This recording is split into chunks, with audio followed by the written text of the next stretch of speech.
بریا چند ساڵان لە ئەوی جیهی شەڕ و خوێنڕێتم بوو دەنگێ گریا زارۆکان بە بەردەوامیت هات چ ji tirsa bît yan ji birsa bît. Noke her li evî cihî kenî û gernijîn ketiye ser lêvên zarokan û her çende dîmenên şerî û wêrankirinê diyar in. Belê dengê keniya zaroyan li ser evan kavlexaniyan ve diçîtin. Ev e armanca keçekê bû bi rêka yariyên zaroyan li pişt perdekî ev yariye peyvin û çîroka bû zaroka bêjin di ber ra şîretên baş lê bikin. Taybet xweparastin ji vayrosê koronayê. Lewma zarokên Mosila kevin gelek bi evê çalakiyê ve hatine girêdan û daxwast kirin ku rojane hirç û meymînk mêvanên wa bin. Lê rastî da ew Meha û Abdilqadir in.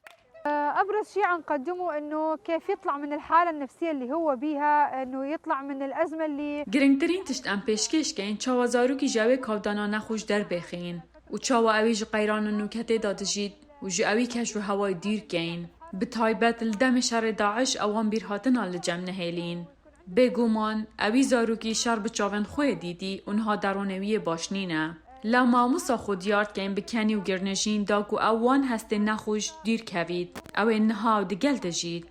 هرچنده موسڵاکevin pêdivî avadankirinê û gihandina xizmetgozariya ye, belê binêrîna hawlatiyekî evcore çalakiye girîngtir in, ji ber ku zaroyên vê deverê gelek derdeserî bi çavên xwe dîtîne.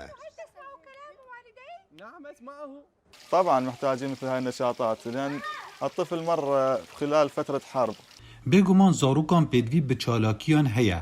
Ev zaroke li serdemê şerî bûyne bêguman dê derûneka têkçûyî hebin.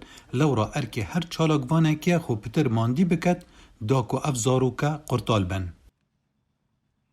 Meha û Abdilqadir di mavê heftiyekê da dû caran evê çalakiyê encam den û her car li kolanekê û li cihekî. Giringî daye ewan cihên kavil û wêrankirî û jiyan têdan nemayî. Ebtenê çend malbatek li bin kavlexaniyan jiyana xwe diborînin. Kawa Umer Dengê Emerîka, Mosul.